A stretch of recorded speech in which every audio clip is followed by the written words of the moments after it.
वो है अरस्तु। बायोलॉजी में हम जो पार्ट पढ़ रहे हैं वो है आपका ह्यूमन ब्रेन। ह्यूमन ब्रेन है वो आता है आपका ह्यूमन फिजियोलॉजी के अंदर। ह्यूमन फिजियोलॉजी के अंदर एक पार्ट है आपका जो है ह्यूमन ब्रेन। इसके बारे में हम बात करेंगे। ह्यूमन ब्रेन, ह्यूमन ब्रेन के बारे में कुछ तथ्य हैं जिनके बारे में मैं आपको बता देता हूँ। ऐसा माना जाता है कि ह्यूमन ब्रेन हमारा जो मानव मस्तिष्क है, ये ह्यूमन ब्रेन है, मतलब मानव के मस्तिष्क के बारे में हम स्टडी कर रहे हैं। दुनिया में जितने भी जीव जंतु में जो सजीव जगत है उसके अंदर जो सबसे ज्यादा जो बुद्धि पाई जाती है वो ह्यूमन ब्रेन के अंदर पाई जाती है, यानी मानव मस्तिष्क के अंदर पाई जाती है। और ऐसा भी माना जाता है कि ह्यूमन ब्रेन में यानी मानव मस्तिष्क में 25 से 26 साल की उम्र के बाद लगभग 2 से 3% वजन में क्या आ जाती है, कमी आ जाती है दोस्तों। 2 से 3% वजन में कमी आ जाती है प्रत्येक साल, यानी प्रत्येक वर्ष, हर साल 2 से 3% वजन में कमी आ जाती है। और हम हमारे जो दिमाग है यानी हमारा जो ब्रेन है, हम इसका लगभग 3 से 4% हिस्सा ही यूज कर पाते हैं। 3 से 4% हिस्सा ही हम हमारे ब्रेन का यूज कर पाते हैं। सोचिए आपके 100% में से केवल हम 3 से 4% हिस्सा यूज कर पा रहे हैं। यदि आप इससे ज्यादा यूज करने की कोशिश करेंगे तो हो सकता है कि आप कोमा में चले जाएं। आपके जो महानतम वैज्ञानिक हैं अल्बर्ट आइंस्टीन, ऐसा माना जाता है कि उन्होंने अपने दिमाग का 4 से 6% हिस्सा यूज किया था। 4 से 6% हिस्सा यूज किया था। दुनिया के सबसे बुद्धिमान माने जाते हैं अल्बर्ट आइंस्टीन। हम पढ़ेंगे ब्रेन के पार्ट के बारे में। तो ब्रेन का जो पार्ट है उसको 3 भागों में यानी 3 पार्टों में विभाजित किया गया है। पहला है आपका फोर ब्रेन, सेकंड आता है आपका मिड ब्रेन, यानी जो द्वितीय हिस्सा है वो है आपका मिड ब्रेन, और थर्ड है आपका हाइंड ब्रेन। जो फोर ब्रेन है इसको हिंदी में कहते हैं अग्र मस्तिष्क। अग्र मस्तिष्क, फोर ब्रेन को हिंदी में अग्र मस्तिष्क कहते हैं दोस्तों। नाम दोनों ही याद रखने हैं, अंग्रेजी में भी आ सकता है ऑप्शन में और हिंदी में। साइंस है तो इंग्लिश टर्म में आती रहती है, ऐसा नहीं है कि आपको हिंदी में ही मिल जाए, इसलिए दोनों चीजें याद रखनी है। मिड ब्रेन को कहते हैं मध्य मस्तिष्क, मध्य मस्तिष्क, और हाइंड ब्रेन को कहते हैं पश्चिम मस्तिष्क। अब जो ये भाग है 3 यानी ह्यूमन ब्रेन है हमारा, ये जो मस्तिष्क है ये हमारी यहाँ जो क्रेनियम होता है, क्रेनियम को मतलब जो कपाल है, कपाल में 8 हड्डियां होती हैं। इन 8 हड्डियों के नीचे एक झिल्ली होती है जिसे मेनिजेस की झिल्ली कहते हैं। कौन सी कहते हैं? मेनिजेस की झिल्ली कहते हैं। इस झिल्ली में 3 परतें होती हैं। इस झिल्ली की भी 3 परतें होती हैं, यानी ये 3 लेयर से बनी होती है झिल्ली इस तरीके से।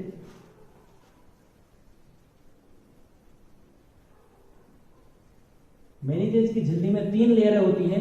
पहली लेयर को कहते हैं ड्यूरामीटर, पहली को कहते हैं ड्यूरामीटर, यानी मेनिजेस की झिल्ली की 3 लेयर होती हैं दोस्तों। पहली को कहते हैं ड्यूरामीटर, दूसरी लेयर को कहते हैं आर्केनोइड,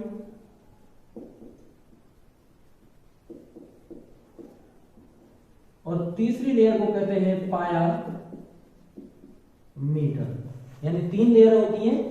पहली होती है ड्यूरामीटर, तीसरी होती है आर्केनोइड, और दूसरी होती है आर्केनोइड, और तीसरी होती है आपकी पाया मीटर। ये लेयर किसकी है? मेनिजेस की झिल्ली की। यानी कि नीचे हमारा ब्रेन रहता है, और इस ब्रेन का जो वजन है यानी इसका मेल और फीमेल में, दोनों में ही, मेल एंड फीमेल में अलग अलग होता है। मेल में ऐसा माना जाता है कि ये लगभग 1400 ग्राम से 1450 ग्राम, ठीक है ना, 1400 ग्राम से 1450 ग्राम, इन दोनों के बीच में आपको ऑप्शन में मिल सकता है। और जो फीमेल है, फीमेल का जो ब्रेन का जो वजन है यह लगभग आपको माना जाता है 1300 ग्राम से 1350 ग्राम। यानी कि जो फीमेल है उसका, जो फीमेल का जो ब्रेन है उसमें ये वजन में क्या आती है, थोड़ी कमी आती है। मेल में ये 1400 से 1450 ग्राम होता है, और फीमेल में दोस्तों ये 1300 ग्राम से 1350 ग्राम होता है। ये ब्रेन के वजन के बारे में है। अब हम इधर अध्ययन करते हैं कि जो फोर ब्रेन है, फोर ब्रेन में कौन कौन से हिस्से आएंगे, मिड ब्रेन में कौन कौन से हिस्से आएंगे इस ब्रेन के, और हाइंड ब्रेन में कौन कौन से हिस्से आएंगे। लेकिन ये आपको ध्यान रखना है कि जो इन तीनों भागों में, यानी जो मस्तिष्क यानी ह्यूमन ब्रेन है, इस ब्रेन के तीनों भागों में सबसे बड़ा भाग होता है आपका फोर ब्रेन, और यह लगभग 2/3 हिस्सा होता है पूरे ब्रेन का। यानी जो पूरा मस्तिष्क है ना आपका, इस पूरे मस्तिष्क का 2/3 हिस्सा कौन सा होता है? Fore brain. कौन सा होता है? फोर ब्रेन, यानी कि अग्र मस्तिष्क। इस अग्र मस्तिष्क को 3 भागों में विभाजित किया गया है दोस्तों। पहला है आपका सेरेब्रम। पहला कौन सा है आपका? सेरेब्रम। सेरेब्रम को हिंदी में कहते हैं प्रेम मस्तिष्क। लेकिन ध्यान रखना दोस्तों, नाम दोनों ही याद रखने हैं, इंग्लिश टर्म में भी और हिंदी टर्म में। जहां जहां मुझे जरूरत होगी केवल हिंदी रटाने की, वो मैं हिंदी बता दूंगा, लेकिन जहां इंग्लिश और हिंदी दोनों बता रहा हूं, क्योंकि वो दोनों ही क्वेश्चन के ऑप्शन में आए हुए हैं। सेरेब्रम, इसको हिंदी में कहते हैं प्रेम मस्तिष्क। क्या कहते हैं दोस्तों? प्रेम मस्तिष्क। दूसरा होता है आपका, देखो पूरा अग्रभाग है, ये वाला अग्रभाग है, ये वाला यहां से यहां तक होता है अग्रभाग। इस अग्रभाग में ये जो हिस्सा है, यहां से ये वाला भी ये अग्रभाग में आते हैं, ये वाला हिस्सा। तो ये तो हो गया आपका सेरेब्रम, ये हो गया आपका थैलेमस, ये भी अग्रभाग में है, और हाइपोथैलेमस भी किसमें आ रहा है? अग्रभाग में। तो यानी ये सेकंड होगा आपका कौन सा? थैलेमस। और तृतीय होगा आपका कौन सा? इसी के भाग है ये अग्र मस्तिष्क के भाग में। पहला सेरेब्रम, दूसरा थैलेमस और तीसरा हाइपोथैलेमस। यानी कि ये आपको याद रखने हैं, हाइपोथैलेमस। ये आपको एज इट इज ऐसे कैसे याद रखने हैं? नाम थैलेमस, हाइपोथैलेमस, सेरेब्रम। सेरेब्रम को हिंदी में क्या कहते हैं? प्रेम मस्तिष्क। इनके कोई नाम हिंदी में नहीं लिए गए हैं, इसलिए आपको इनको ऐसे एज इट इज याद रखना है। ये 3 पार्ट हैं, किसके हैं? अग्र मस्तिष्क के। ऐसे ही आपका मध्य मस्तिष्क होता है। मध्य मस्तिष्क को 4 खंडों में विभाजित किया गया है दोस्तों। कितने खंडों में? 4 खंडों में। इन 4 खंडों को कार्पोरा क्वाड्रिजेमिन कहते हैं। 4 खंडों को क्या कहते हैं? कार्पोरा क्वाड्रिजेमिन। कार्पोरा क्वाड्रिजेमिन। ध्यान रखना, मध्य मस्तिष्क को 4 खंडों में विभाजित किया गया है। इन 4 खंडों को क्या कहते हैं? कार्पोरा क्वाड्रिजेमिन। ये मध्य मस्तिष्क का हिस्सा होता है। इसके यह दिख नहीं रहा है क्योंकि ये 3D में मैप नहीं है, मैंने 2D में बनाने की कोशिश करी है एक तरीके से एनाटॉमी करके। तो इसका जो मध्य मस्तिष्क है वो अंदर की तरफ होता है हमारे इस ब्रेन के अंदर।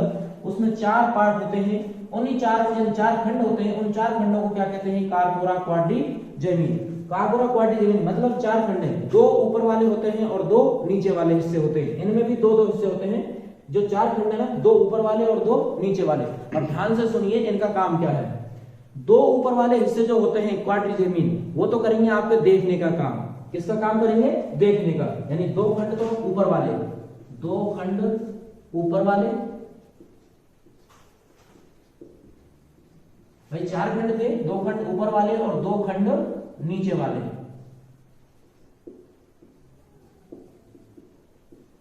ये तो करेंगे, देखो ऊपर वाले हैं, हमारी आंख और कान में तुलना कर लीजिए। आंख ऊपर है तो ऊपर वाले तो देखने का काम करेंगे। आंखें किसका काम करती हैं? देखने का।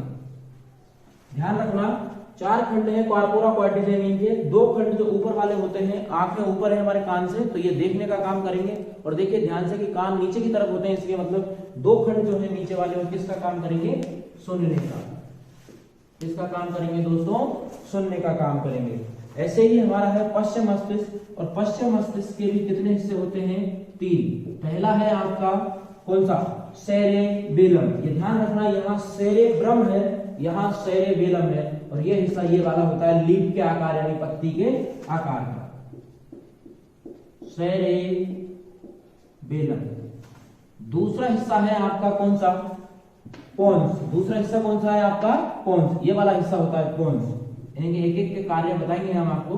दूसरा हिस्सा होता है पोन्स, और तीसरा हिस्सा होता है आपका मेडुला ऑब्लांगेटा। तीसरा हिस्सा कौन सा होता है? मेडुला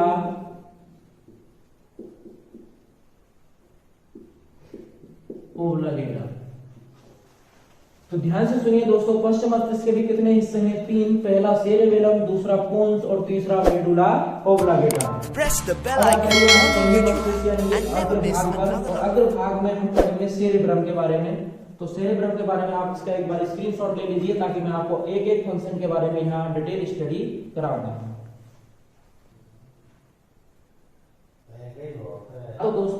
तो दोस्तों आपने ले लिया स्क्रीनशॉट, तो चलिए आगे चलते हैं। अब हम डिटेल स्टडी करेंगे एक-एक भाग के बारे में। तो हमने अग्रभाग के बारे में आपको बताया था कि अग्रभाग है आपका जो है वो फोर ब्रेन होता है।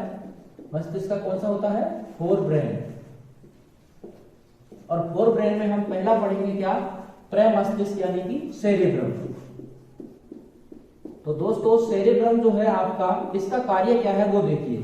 मस्तिष्क में ये वाला भाग क्या है आपका? सेरेब्रम होता है और इसका कार्य होता है सोचना और विचारना। मस्तिष्क के अंदर जो ये फंक्शन होते हैं, जो कार्य को संपादित करते हैं, ये करते हैं सोचने और विचारने का। जैसे मान लीजिए मैं किसी चीज के बारे में भी सोच रहा हूं, तो उस स्थिति में मेरा ब्रेन का कौन सा हिस्सा काम कर रहा है? सेरेब्रम। सेरेब्रम बोले तो प्रमस्तिष्क। मान लीजिए मैं सोचता हूं अच्छा ये तो वो आदमी है जो मैंने उसको देखा, तो इस स्थिति में मेरा दिमाग का कौन सा हिस्सा काम करेगा? सेरेब्रम। मतलब मैं किसी को याद कर रहा हूं या मैं किसी को देख करके पहचान रहा हूं, तो उस स्थिति में दोस्तों हमारे मस्तिष्क का सेरेब्रम वाला हिस्सा काम करता है। तो इसका काम क्या है? सोचने और विचारने का। सोचने और विचारने का, यानी ये सोचने का और विचारने का कार्य कौन करता है? सेरेब्रम। दूसरा हिस्सा है आपका कौन सा? थैलेमस। दूसरा कौन सा है? थैलेमस। यहां देखिए थैलेमस वाला पार्ट होता है। तो थैलेमस का काम क्या है? थैलेमस क्या कार्य करता है दोस्तों? थैलेमस क्या करेगा कि भारी संवेदी प्रेरक, यानी कि जो भारी वातावरण का ज्ञान कराएगा। जैसे कोई चीज गर्म है या कोई चीज ठंडी है। जैसे मान लीजिए मैंने चाय का कप को स्पर्श किया और वो मुझे कैसा लगा? गर्म लगा। मैंने तुरंत उससे क्या हटा लिया? हाथ हटा लिया। तो यानी ये क्या कर रहा है? भारी वातावरण का ज्ञान करा रहा है। किसका करा रहा है? भारी वातावरण का ज्ञान। भारी वातावरण बोले तो कोई चीज ठंडी है, गर्म है, इन चीजों के बारे में जो बता रहा है बाहर से, तो वो कौन कर रहा है? थैलेमस। इसको कंट्रोल करने वाला कौन है? थैलेमस। ये भारी वातावरण का ज्ञान कराएगा। और जो तीसरा हिस्सा है आपका वो है हाइपोथैलेमस। हाइपोथैलेमस। हाइपोथैलेमस। ये जो आपका हाइपोथैलेमस वाला भाग है दोस्तों, ये क्या करता है?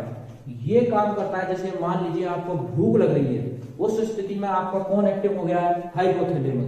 आपको प्यास लग रही है, उस स्थिति में कौन एक्टिव हो रहा है? हाइपोथैलेमस। यानी ये हमें बता रहा है कि हमें भूख लग रही है, प्यास लग रही है, नींद आ रही है, थकान महसूस हो रही है, किसी से प्यार हो गया है, किसी से प्रेम हो गया है, किसी से घृणा कर रहे हैं हम, तो ये सारी चीजों के जो कंट्रोल है, इनको कौन करता है? हाइपोथैलेमस। क्या काम करेगा? भूख प्यास, नींद, थकान, प्यार, घृणा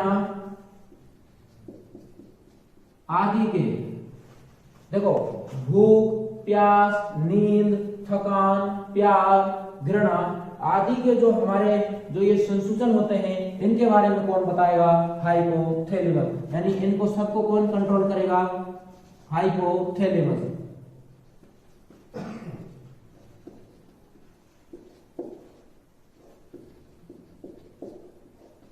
कौन कंट्रोल करता है? हाइपोथैलेमस। ऐसा माना जाता है कि यदि हम किसी चीज को 7 सेकंड तक देख लेते हैं, तो अगर हमने किसी मान लीजिए किसी लड़की को 7 सेकंड तक देख लिया, तो उस स्थिति में कौन एक्टिव हो गया था? हाइपोथैलेमस। और किस चीज को जगा देगा? प्यार को या घृणा को। ध्यान रखिए, तो किसी को हमने 7 सेकंड तक किसी चीज को देखा तो कौन एक्टिव हो गया था? हाइपोथैलेमस। क्या काम करेगा? दोबारा सुनिए, भूख, प्यास, नींद, थकान। अगर हमें थकान महसूस हो रही है, उस स्थिति में कौन एक्टिव हो गया? हाइपोथैलेमस। यानी ये हमें बता रहा है कि भाई क्या हो रहा है? थकान हो रही है। मान लीजिए आपको किसी से प्यार हो जाता है और आप चाहते हैं कि मुझे ऐसा नहीं करना है, तो उस स्थिति में आपको हाइपोथैलेमस को निकालना होगा दोस्तों, इसको निष्क्रिय करना होगा। यदि हाइपोथैलेमस निष्क्रिय कर दिया तो इन सारी चीजों के प्रेरक संवेदी ऊतक है वो सब क्या हो जाएंगे? खत्म हो जाएंगे और आपको महसूस ही नहीं होगा कि मुझे भूख लग रही है, मुझे प्यास आ रही है, मुझे नींद लग रही है, थकान आ रही है, प्यार हो रहा है, घृणा हो रही है। इन चीजों के बारे में आपको पता ही नहीं चलेगा। तो सबसे इंपॉर्टेंट पार्ट है आपका कौन सा? हाइपोथैलेमस। ये आपके अग्रभाग के 3 भाग थे। अग्रभाग के 3 भाग। आपको और डिटेल में पूछ लिया जाए तो हाइपोथैलेमस का ही भाग होता है एक डाइएन्सिफेलोन। कौन होता है? डाइएन्सिफेलोन। डाइएन्सिफेलोन। ये वाला जो भाग होता है, ये आपके भूख प्यास को क्या करता है दोस्तों? कंट्रोल करता है। हाइपोथैलेमस का ही भाग होता है। अगर आप और अंदर डिटेल में जाएं तो डाइएन्सिफेलोन को याद रखना है, ये किसको कंट्रोल करता है? भूख और ट्यास्को। ये आपका अग्रभाग है, इसके आप स्क्रीनशॉट ले सकते हैं। हम अगला मिड ब्रेन के बारे में स्टडी करेंगे। हाँ तो दोस्तों अगला पार्ट है हमारा मिड ब्रेन यानी कि मध्य मस्तिष्क। मिड ब्रेन मतलब मध्य मस्तिष्क।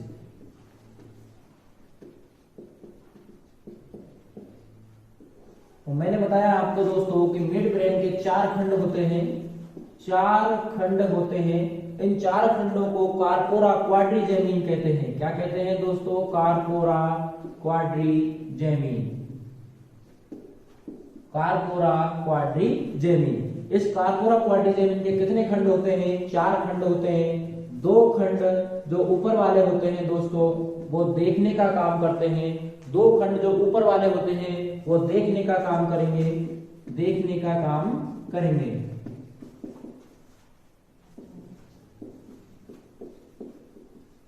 और दोस्तों 2 खंड जो नीचे वाले होते हैं इनका जो मतलब जो इनकी स्थिति है वो ऐसे होती है कि 2 खंड ऊपर और 2 खंड नीचे। तो 2 खंड नीचे वाले होते हैं वो दोस्तों सुनने का काम करते हैं। किसका काम करेंगे? सुनने का काम करते हैं। यानी इसमें केवल यही पढ़ना है कि मिड ब्रेन में 4 खंड होते हैं। 4 खंडों को क्या कहते हैं? कार्पोरा क्वाड्रिजेमिन। और कार्पोरा क्वाड्रिजेमिन में जो 2 खंड ऊपर वाले होते हैं वो देखने का काम करते हैं और 2 खंड जो नीचे वाले होते हैं वो दोस्तों किसका काम करेंगे? सुनने का काम करेंगे। तो ये हमारे मध्य मस्तिष्क का भाग है, मध्य मस्तिष्क के बारे में है। अगला जो है आपका तृतीय खंड है यानी तृतीय भाग है वो है आपका पश्च मस्तिष्क। तृतीय भाग कौन सा है आपका ब्रेन का? पश्च मस्तिष्क। और अब हम पश्चिम मस्तिष्क के बारे में स्टडी करेंगे, तब तक आप इसका स्क्रीनशॉट लीजिए।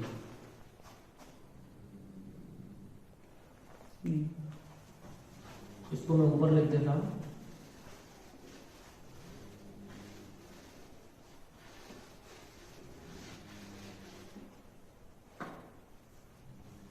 लास्ट पार्ट है आपका, थर्ड पार्ट कौन सा है ब्रेन का? पश्चिम मस्तिष्क। पश्चिम मस्तिष्क हाइंड ब्रेन। पश्चिम मस्तिष्क हाइंड ब्रेन।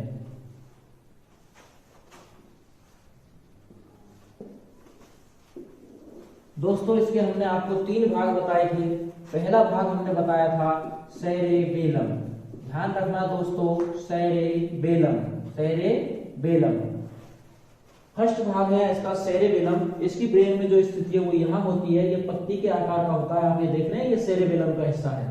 ये इसका क्या काम करता है? हालांकि इसको हमारा छोटा दिमाग भी कहते हैं। ये इस यहाँ होता है, यहाँ ब्रेन के इस जगह होता है, यानी इसको हम छोटा दिमाग कहते हैं। यदि यहाँ चोट लग जाए आदमी को तो आदमी बेहोश हो जाएगा, कोमा में जा सकता है, उसकी मृत्यु भी हो सकती है, जिसे बायोलॉजिकल डेथ भी कहते हैं।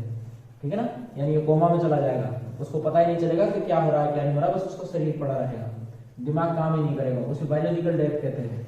तो सेरेबेलम जो हिस्सा होता है आपका, इसका काम क्या है? यह है शरीर का संतुलन बनाता है दोस्तों। क्या करेगा? शरीर को संतुलित बनाएगा। यानी जैसे हमने मान लीजिए हमारे सिर पे किसी ने प्रहार कर दिया और उस स्थिति में मान लो ये निष्क्रिय हो गया, ये डीएक्टिवेट हो गया, तो हमारा शरीर का पूरा कंट्रोल खत्म हो जाएगा और हम गिर सकते हैं, लड़खड़ाते हुए चल सकते हैं, लड़खड़ाते हुए बेहोश हो सकते हैं, मतलब गिर सकते हैं। ये किन किन स्थितियों में निष्क्रिय हो जाता है? जैसे हम अल्कोहल का सेवन करते हैं, शराब का, तो जब शराब का सेवन करेंगे तो उस स्थिति में आपका जो ये सेरेबेलम है ये निष्क्रिय हो जाएगा और आदमी क्या करता है? झूमने लग जाता है। देखा ना आपने शराबी किस तरीके से झूमता है? इस तरीके से ऐसे। तो उस स्थिति में मतलब वो अपने शरीर का क्या कर रहा है? बैलेंस खत्म हो गया, उसका शरीर का अपना बैलेंस नहीं रहा। किसके कारण? सेरेबेलम के कारण। दोस्तों जब जो डॉक्टर होता है, जब आपका क्या नाम है ऑपरेशन करता है, तो सबसे पहले क्या करता है? वो जो इंजेक्शन लगाता है आपकी स्पाइनल कॉर्ड में, रीढ़ की हड्डी में, वो किसको खत्म करता है? इसके कनेक्शन को खत्म कर देता है, सेरेबेलम को। यही किससे जुड़ा हुआ होता है? ये जुड़ा हुआ होता है आपके सारे सिस्टम किससे जुड़े हुए थे? आपने यानी कि स्पाइनल कॉर्ड यानी रीढ़ की हड्डी से। रीढ़ की हड्डी को हमारे शरीर का दूसरा मस्तिष्क कहते हैं, जिसके द्वारा न्यूरॉन हमारे शरीर में फैले होते हैं। न्यूरॉन ही इन संकेतों को हमारे मस्तिष्क तक पहुंचाते हैं, तब जाके हमें किसी चीज का एहसास होता है। यदि उस कनेक्शन को ही काट दिया जाए, यानी रीढ़ की हड्डी को ही काट मतलब निष्क्रिय कर दिया जाए, तो उस स्थिति में हमारे पास कोई सिग्नल नहीं आएगा, और सिग्नल नहीं आएगा तो कोई हमारी चीड़ फाड़ कर सकता है, तो हमें कोई दिक्कत नहीं है, हमें कोई दर्द वगैरह महसूस नहीं होगा। डॉक्टर ऑपरेशन करते वक्त इसी का कनेक्शन क्या कर देता है, हटा देता है, हमें पता ही नहीं चलता है। क्या काम करेगा सेरेबेलम, शरीर का संतुलन बनाता है दोस्तों। क्या करता है, शरीर का संतुलन। सबसे पहला काम क्या है इसका, शरीर का संतुलन बनाने का। दूसरा काम क्या है इसका, ऐच्छिक क्रियाओं पर नियंत्रण। सबसे इंपॉर्टेंट है दोस्तों, कई बार एग्जाम में क्वेश्चन पूछ लिए गए हैं, ऐच्छिक क्रियाएं। ऐच्छिक क्रियाएं कौन कौन सी होती हैं, ऐच्छिक क्रियाओं पर नियंत्रण, ऐच्छिक क्रियाओं पर नियंत्रण। अब ये होती कौन सी हैं ऐच्छिक क्रियाएं, देखिएगा। ऐच्छिक क्रियाएं का मतलब मैं मेरा हाथ घुमा रहा हूं उस तरीके से, अब बताइए हाथ कर रहा हूं तो मैं मेरे मतलब अपनी इच्छा से कर रहा हूं या कैसे कर रहा हूं, अरे भाई मेरा कंट्रोल है या नहीं है इस हाथ को घुमाने पर, तो ये ऐच्छिक क्रिया हो गई। यानी जिन क्रियाओं पर हमारा कंट्रोल होता है उन क्रियाओं को ऐच्छिक क्रिया कहते हैं, और उन पर कंट्रोल कौन करता है, सेरेबेलम। ध्यान से सुनिए दोस्तों, सेरेबेलम आपके शरीर की ऐच्छिक क्रियाओं पर नियंत्रण करता है, जिनका कंट्रोल हमारे द्वारा किया जाता है। बात समझ आ गई। दूसरा है आपका कौन सा, पोन्स। दूसरा क्या है आपका, पोन्स, यानी कि पश्चिम मस्तिष्क का दूसरा हिस्सा होता है पोन्स। इस पोन्स का कार्य है पूरे ब्रेन के जितने भी फंक्शन हैं, ब्रेन के जितने भी भाग हैं, उन सबको जोड़ना, यानी उनको कनेक्टिविटी प्रदान करना, मस्तिष्क के सभी भागों को आपस में जोड़ना। यानी एजे में इसको ऐसे कह सकता हूं, जैसे आपके मोबाइल में जो मदरबोर्ड होता है, वो मदरबोर्ड क्या करता है कि पूरे आपके मोबाइल के फंक्शन जो पार्ट होते हैं उनको क्या करता है, एक जगह जोड़ देता है, वहां से सारी सप्लाई होती है। उसी तरीके से ये जो पोन्स है, ये मस्तिष्क को कनेक्टिविटी प्रदान करता है। मस्तिष्क के सभी भाग इस पोन्स में क्या होते हैं, पोन्स के द्वारा जुड़े हुए होते हैं। यानी मस्तिष्क के सभी भागों को दोस्तों क्या करता है, ये जोड़ने का काम करता है। देखो दोस्तों, मुझे ऐसा लगता है कि इस ब्रेन को पढ़ाने के बाद मुझे नहीं लगता कि आपका एक भी क्वेश्चन गलत हो जाए, या आपके एक भी क्वेश्चन आपके दिमाग से आउट हो जाए। यानी ऐसा कोई क्वेश्चन नहीं बचेगा यदि इस ब्रेन को आपने ढंग से पढ़ लिया। यहाँ जो आपने ब्रेन के बारे में पढ़ लिया, तो मुझे नहीं लगता कि आपके जो जहन से इनके क्वेश्चन बाहर हो जाए। सारे क्वेश्चनों के जवाब जहां से भी आप पढ़ेंगे, सबके जवाब आपको यहाँ मिल जाएंगे दोस्तों। पोन्स के बारे में हमने बताया कि मस्तिष्क के सभी भागों को क्या करेगा, ये जोड़ने का काम करता है। तीसरा हिस्सा है, तो देखो यहाँ होता है ये मेडुला ऑब्लांगेटा, ये इस तरीके से यहाँ इस तरीके से आता है, ब्रेन की ये पूंछ होती है, तो लास्ट वाला जो हिस्सा होता है उसे क्या कहते हैं, मेडुला ऑब्लांगेटा।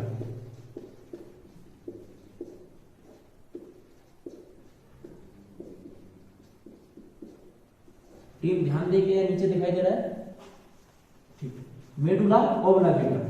मेडुला ऑब्लांगेटा क्या करता है, हमारे शरीर की अनैच्छिक क्रियाओं पर नियंत्रण करता है। अनैच्छिक, अब ये बात आती है कि अनैच्छिक क्रिया होती कौन सी है, अनैच्छिक क्रियाओं पर नियंत्रण करता है।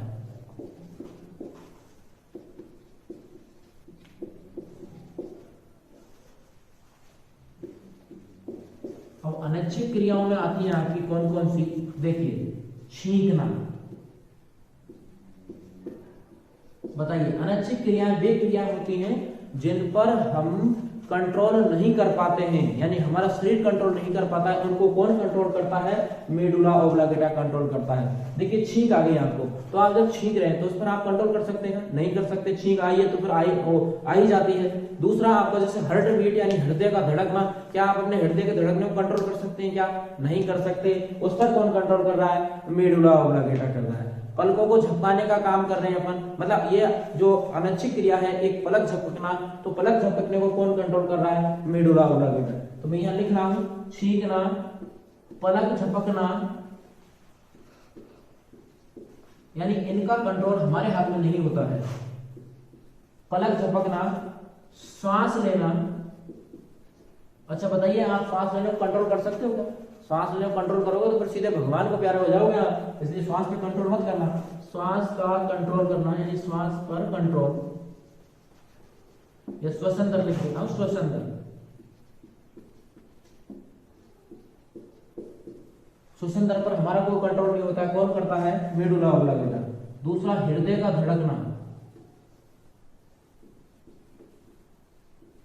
दोस्तों हृदय के धड़कने को कौन कंट्रोल कर रहा है? मेडुला ऑब्लिगेटा। तो आप समझ गए होंगे कि मेडुला ऑब्लिगेटा का कार्य क्या है? अनैच्छिक क्रियाओं पर नियंत्रण करना। अनैच्छिक क्रियाएं कौन कौन सी होती हैं? छींकना। क्वेश्चन पूछ लिया गया है दोस्तों, क्वेश्चन पूछ लिया गया है कि श्वसन दर पर कौन कंट्रोल करता है? मेडुला ऑब्लिगेटा। क्वेश्चन ऐसे पूछा गया था कि हृदय का धड़कना कौन सी क्रिया है? ऐच्छिक क्रिया है या अनैच्छिक क्रिया है? तो बताइए हृदय का धड़कना कौन सी क्रिया है? अनैच्छिक क्रियाएं। अनैच्छिक क्रियाएं वे क्रियाएं होती हैं जिन पर हमारा शरीर कंट्रोल नहीं कर पाता है, उनको कौन कंट्रोल करता है? मेडुला ऑब्लिगेटा। और ऐच्छिक क्रियाएं कौन सी होती हैं? वे क्रियाएं होती हैं जिन पर हमारा शरीर कंट्रोल कर लेता है, हाथ का मूवमेंट। बात समझ आई कि नहीं? तो जिन पर हम कंट्रोल कर लेंगे वो कौन सी क्रियाएं होंगी? आपकी ऐच्छिक क्रियाएं होंगी। इस तरीके से हमने आपको पूरे ब्रेन के बारे में, कुछ भागों के बारे में हमने आपको बताया।